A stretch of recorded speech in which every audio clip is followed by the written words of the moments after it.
పట్టణ ప్రజల దేనికైనా తక్షణ పరిష్కారం చూపేందుకు ప్రభుత్వం ప్రజాపాలన ప్రగతి ప్రణాళికను ప్రతిష్టాత్మకంగా చేపట్టిందని 12వ వార్డు మున్సిపల్ కౌన్సిలర్ పులిమామిడి మమత అన్నారు. గురువారం 12వ వార్డులో కౌన్సిలర్ పులిమామిడి మమత ఆధ్వర్యంలో వార్డు సభ నిర్వహించారు. ఈ కార్యక్రమానికి ముఖ్యాతిథిగా municipal commissioner Shivaji, circle inspector D Venkatesham ముఖ్య అతిథులుగా హాజరై మాట్లాడారు. ప్రజలు తమ వార్డులోని ప్రతి ఒక్క సమస్యను మున్సిపల్ అధికారులు దృష్టికి తీసుకురావాలని, సంబంధిత వార్డు అధికారులకు లిఖితపూర్వకంగా దరఖాస్తులు అందించాలని సూచించారు. అనంతరం వార్డు కౌన్సిలర్ పులిమామిడి మాట్లాడుతూ వార్డులో నెలకొన్న డ్రైనేజీ, త్రాగునీరు, వీధి దీపాలు వంటి మౌలిక వసతుల సమస్యలను క్షేత్రస్థాయిలో గుర్తించి, వాటి పరిష్కారానికి సభ ఎంతగానో దోహదపడతాయని తెలిపారు. వార్డు అధికారులు నిరంతరం ప్రజలకు అందుబాటులో ఉంటూ ఫిర్యాదులను స్వీకరించాలని కోరారు.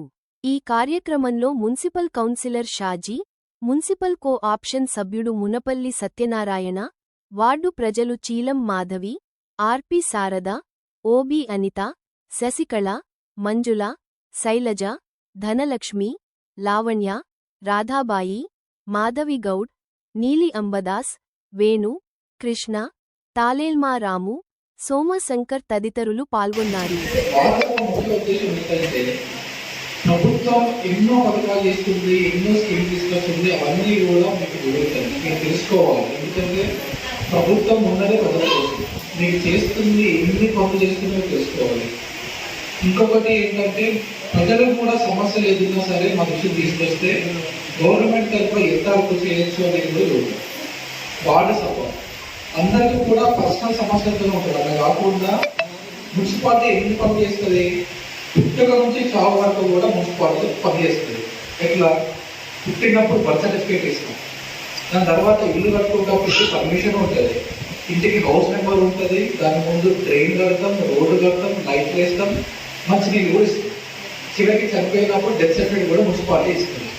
ఇన్ని సర్వీసెస్ చేస్తున్నప్పుడు ఇంకా వాటిని ఎంత మెరుగుపరచుకోవచ్చు అనేది మీ నుంచి వచ్చే ఫీడ్బ్యాక్ అనేది కూడా మాకు ఇంపార్టెంట్. తదనుగుణంగా మీకు కూడా ఎప్పటికప్పుడు గవర్నమెంట్ సర్వీసెస్ని మీకు ఎంత సత్వరంగా ఎంత ట్రాన్స్పరెంట్గా అందించాలని తెలుస్తుంది. మీరు చూసే ఉంటారు, మొన్నటికి మొన్న ఎండాకాలంలో మనము ప్రతి వార్డులో 2 బోర్లు వేయించాం. ప్రజలకి నీళ్ళకి ఎటువంటి ఇబ్బంది కలగకూడదని. మున్సిపాలిటీ ఎంత ఖర్చు అయినా సరే నీళ్ళకి ఇబ్బంది కలగకూడదని ఇచ్చాం. ఇంకా ఉంటే ఇంకా కూడా మనము ఏ సర్వీసెస్ అయినా అందించడానికి సిద్ధంగా ఉన్నాం. లైట్స్ కూడా చూస్తే మనం అన్నింటినీ వేయించాం. ఎక్కడైతే ప్రాబ్లం అని తెలుస్తుందో అక్కడ వెంటనే మనం లైట్స్ అని కూడా అందిస్తున్నాం. So water, street lights, sanitation అది రెగ్యులర్గా నిరంతరం చేసుకుంటే పని. మనకు దాని విలువ ఎప్పుడు తెలుస్తుంది అంటే 3-4 రోజులు చేయకపోతే దాని విలువ తెలుస్తుంది. అంటే పారిశుద్ధ కార్మికులు విధమైన స్లోన్ చేసి మనం అంటారు. వాళ్ళందరినీ కూడా మనం గౌరవించాలి, ప్రేమగా పలకరించాలి. అంత పని చేస్తున్నప్పుడు, ఆ సర్వీస్ చేస్తున్నప్పుడు గౌరవం అందించాల్సిన బాధ్యత మన మీద ఉంది. సో దీని సమస్యలు, అప్లికేషన్స్ ఇప్పుడు ఇంధన బిల్లు కూడా గవర్నమెంట్ కొత్తగా స్టార్ట్ చేసింది. సో నెక్స్ట్ రాబోయే తొందరలోనే వాటిని కూడా అర్హులైన పేదలకి, అందరికీ అవసరం ఉన్నా కానీ ముఖ్యంగా అర్హులైన పేదలకి అనేది ఫస్ట్ ఇస్తుంది. దాని తర్వాత నెక్స్ట్ ఇది కంటిన్యూస్ ప్రోగ్రామ్, నిరంతరంగా జరిగే ప్రోగ్రామ్ ఇంధన బిల్లు అనేది. శుభోదయం, సభకు నమస్కారం. 12వ వార్డు ప్రజా పాలన ప్రగతి ప్రణాళిక ఆ ప్రోగ్రాంలో భాగంగా ఈ 12వ వార్డులో మీటింగ్ కౌన్సిలర్ గారి ఆధ్వర్యంలో మీటింగ్ ఏర్పాటు చేయడం జరిగింది. దీనిలో పోలీస్ తరఫున ఉమెన్ సేఫ్టీ, తర్వాత షీటీమ్స్ ఏ విధంగా పనిచేస్తుంది అనేది మీ అందరికీ తెలుసు. అందరికీ కూడా మీకు డయల్ 100 అనేది ఉంటుంది. మీకు ఏ అవసరం వచ్చినా మీరు డయల్ 100కు ఫోన్ చేస్తారు. ఇప్పుడు డయల్ 100 అనేది కాస్త డయల్ 112 అయింది. డయల్ 112 కాల్ చేస్తే మీకు ఉమెన్కి ఎక్కడ ఉన్నా కూడా పోలీసులు ఇమ్మీడియట్గా వస్తారు. మన అందరూ కూడా, ఎందుకంటే మన టౌన్ సరౌండింగ్ ఉంది, ఎక్కడ డయల్ 100 కాల్ వచ్చినా కూడా ఇమ్మీడియట్గా ఒక 5 నిమిషాలు 10 నిమిషాల్లో పోలీసు ఎవరినో రూరల్ ఏరియాలో, విలేజ్ లెవెల్లో, మండల్ లెవెల్లో ఉంటే కొద్దిగా టైం పడుతుంది. కానీ మన టౌన్లో మాత్రం వెంబడే మీకు డయల్ 112 చేస్తే ఎక్కడికి పోలీసుకు హాజరవుతుంది. ఉమెన్ రిలేటెడ్ ఏ ఇష్యూ ఉన్నా షీటింగ్స్ అన్నీ కూడా మన సదాశివపేట టౌన్కి సంబంధించి కూడా షీటింగ్స్ ఉన్నాయి.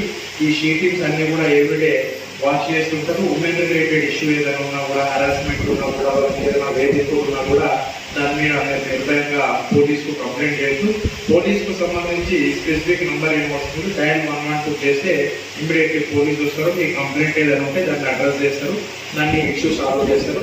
పోలీస్ స్టేషన్లో కంప్లైంట్ చేయొచ్చు. దాని మీద మనకు బిఎన్ఎస్ కానీ అదేవిధంగా పోక్సో యాక్ట్ కూడా ఉంది. పోక్సో రిలేటెడ్ 18 బిలో ఉన్నటువంటి మైనర్ అమ్మాయిలు ఎవరైనా కూడా హరాస్మెంట్ ఉన్నా, పోటీలు ఉన్నా కూడా, ఎంతవరకు వేధించినా కూడా, ప్రేమ పేరుతో వేధించినా, ఇంకే రకమైనటువంటి వేధింపులున్నా అమ్మాయిలు కానీ మహిళలు కానీ ఎవరైనా సరే లోకల్ పోలీస్ స్టేషన్లో కంప్లైంట్ చేస్తూ దాని మీద మనం చట్టం ప్రకారము చాలా సెక్షన్లోనే 509 సెక్షన్, తర్వాత 3